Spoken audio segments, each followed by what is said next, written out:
Kemarin waktu Intan ngebahas Amerika nyerang Iran, banyak komentar yang masuk. Nah ini kan channelnya China nih ya, kok sekarang bahasanya kemana-mana. BTW guys, sebenarnya kalau diperhatikan ujung ceritanya itu sering tetap mengarah ke China. Setiap kali Amerika ribut dengan negara lain, siapa sih yang nggak tahu kalau target besarnya itu China. Hanya saja yang kena duluan itu sekutunya China yang negaranya itu kecil-kecil, negara yang lebih kecil. Apa China nggak marah dengan apa yang terjadi dengan Nicolas Maduro, dengan apa yang terjadi pada Iran? Marah, jelas. Siapa sih di sini yang nggak marah kalau misalkan ngelihat temennya disakiti? Di Iran kemarin bahkan ada rudal yang sampai nyasar ke sekolah. Itu sudah ngawur itu. Selama ini China itu terlihat cukup menahan diri. Tapi kalau baca pernyataan resminya, nadanya itu sebenarnya juga cukup keras. Apalagi setelah Donald Trump itu nyindir China. Oh, Amerika ini belum mengeluarkan kartunya. Kalau sampai Amerika mengeluarkan kartunya, hancur itu China. They have some cards. We have incredible cards, but I don't want to play those cards. That would, if I played those cards, that would destroy China. I'm not going to play those cards. Pernyataan itu kemudian dibalas dengan statement yang lumayan tajam dari China. Menurut Anadolu Agency, China itu ngebales dengan jika memang perang yang diinginkan oleh Amerika, ya kita sudah siap. Statement ini viral dan dianggap sinyal yang keras dari China. Ya, China mungkin terlihat tenang ya, tapi kalau didorong terlalu jauh, mereka juga siap menghadapi konfrontasi. Dikutip dari Jawa Post, Kim Jong Un pun juga mengeluarkan statement ngeri.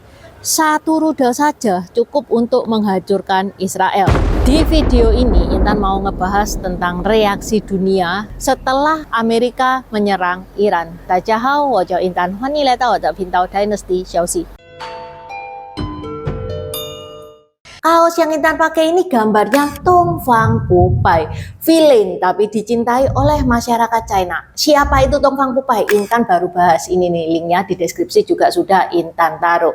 Open PO sampai tanggal 9 Maret. Teman-teman bisa check out via Shopee yang linknya ada di deskripsi. Ada berbagai warna, ada ukuran mulai dari S sampai 3XL. Selain Tong Fang Pupai, ada juga custom marga. Teman-teman bisa custom marga sesuai dengan marga teman-teman sendiri. Untuk custom marga itu ada banyak efek, ada efek emas. Emasnya berkilau tuh, ada efek glow in the dark, jadi kalau di kegelapan itu bisa nyala, dan efek rainbow, kalau kena cahaya itu keluar efek hologramnya. Kalau teman-teman tidak suka aneh-aneh tanpa efek pun juga ada.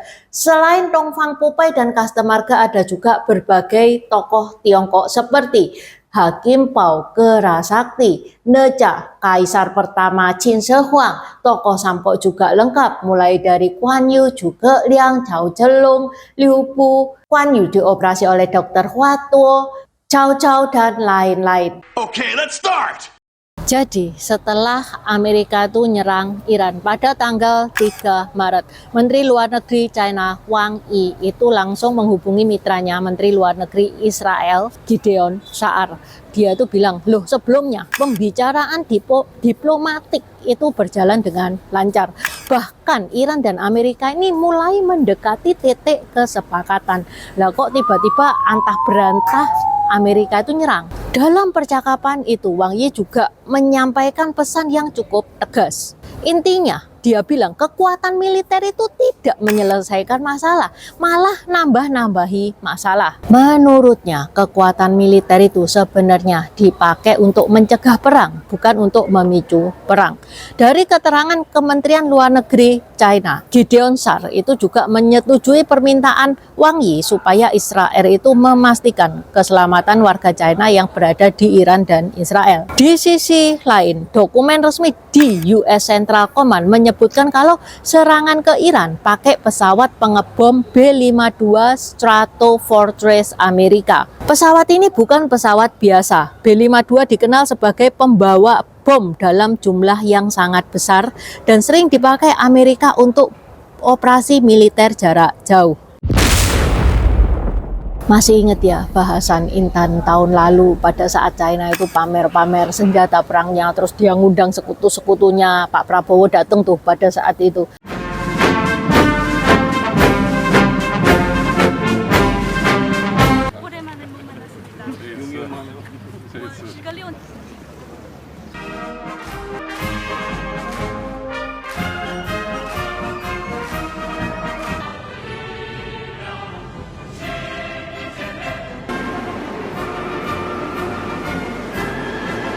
China pamernya kayak gitu. Kalau Amerika pamernya dengan cara nyerang negara yang kecil. Buat yang bilang, China kok nggak ngebales sih? Kok diam aja sih? Lah, itu mah pemikiran yang goblok ya. Emang siapa juga sih yang kepingin terjadi perang dunia ketiga? Intan sih nggak kepingin. Yang pertama, China ini negaranya gimana-gimana belum di-UT-UT. Yang di-UT-UT kan sekutu-sekutunya tuh ya, itu yang pertama. Yang kedua, kalau sampai perang dunia ketiga terjadi, meskipun kita negara non-blok, negara netral, pasti ada dampaknya di kita. Ya, kita Intan sih pikir kepinginnya semoga tidak terjadi. Meskipun sekarang situasinya tambah panas dan semakin mendekati ini PD3 ini. Malahan nih, kalau menurut opininya Intan ya, kita ini lebih nggak siap loh kalau misalkan ada PD3 itu terjadi daripada China-nya sendiri. China bilang sudah siap dia. Lah kita ekonomi amburadul, ada PD3 ya tambah hancur. Harga tambah naik semua. Ekonomi global goyang, ujung-ujungnya yang kena ya rakyat biasa. Apalagi ya setiap ada konflik Iran, Israel, Amerika atau ketegangan di kawasan Teluk Persia, dunia itu langsung deg-degan soal Selat Hormuz. Buat yang belum tahu, Selat Hormuz ini jalur laut super penting di Timur Tengah. Letaknya di antara Iran dan Oman atau Uni Emirat Arab. Sekitar 20% minyak dunia dikirim lewat selat ini. Nah, setelah serangan Amerika ke Iran pada tanggal 28 Februari kemarin, Iran sempat mengancam bakal menyerang kapal-kapal yang lewat Selat Hormuz itu. Perkecualian bagi kapalnya China doang yang dibolehin ke situ. Sehingga banyak kapal yang ngerem. Dari data pelacakan kapal kelihatan banget ya, traffic tanker minyak itu berhenti total dalam beberapa hari. Mereka diem aja di Teluk Oman dan di Teluk Persia. Mereka semua pada takut untuk melintas. Kalau sampai selat ini terganggu atau ditutup lama, efeknya bisa besar banget.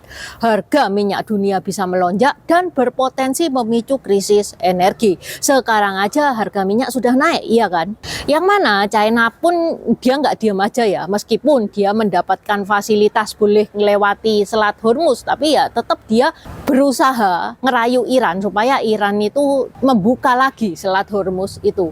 Juru bicara China Mao Ning itu bilang bahwa China bakal ngirim utusannya yaitu Cao Jun ke Timur Tengah untuk mencoba meregakan ketegangan antara Amerika dengan Iran setelah konflik ini memanas seperti ini. Intinya Beijing ini lebih mendorong dialog dan negosiasi, bukan malah nambah eskalasi militer.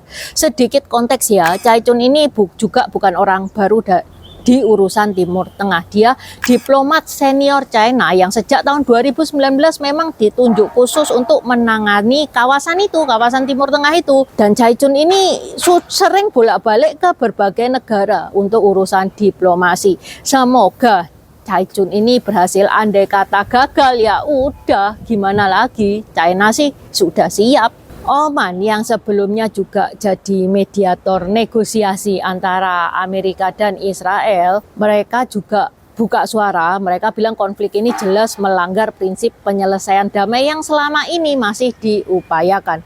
Bahkan negara-negara di Timur Tengah langsung rapat darurat setelah kejadian ini, mulai dari Saudi Arabia, Qatar, United Arab Emirates, Kuwait, sampai Bahrain. Ya wajar ya kalau mereka panik, soalnya kalau memang konflik ini membesar, yang paling pertama kena dampaknya adalah negara mereka sendiri. Menariknya, yang dikritik itu bukan cuma Amerika, banyak juga negara yang mengkritik Iran karena melakukan serangan balasan. Kalau Intan di posisinya Iran sih, ya Intan ngerti ya kenapa kok Iran itu ngebalas Amerika. Kalau nggak gitu kan ya dianggap sebelah mata kan sama Amerika. Ya kalau Intan sih mengerti posisinya Iran. Yang agak mengejutkan itu Syria. Syria ini ngecam Iran. Padahal Syria ini dekat banget loh sama Iran. Sekutunya Iran yang dulu sangat keras mengkritik Israel. Tapi kali ini sikapnya berbeda. Kementerian Luar Negeri Syria justru mengecam Iran, dan banyak analis yang melihat ini sebagai tanda bahwa pemerintah baru Syria ini sedang mencoba memperbaiki hubungan dengan negara-negara yang punya kekuatan ekonomi, sekaligus ngebuka kembali jalur hubungan dengan Amerika. Oke, sampai di sini dulu bahasan Intan hari ini. Saya Kuan Kan Cai. Terima kasih udah nonton channel ini sampai habis. Dukung aku terus berkarya dengan klik subscribe dan bunyikan lonceng di bawah ya guys.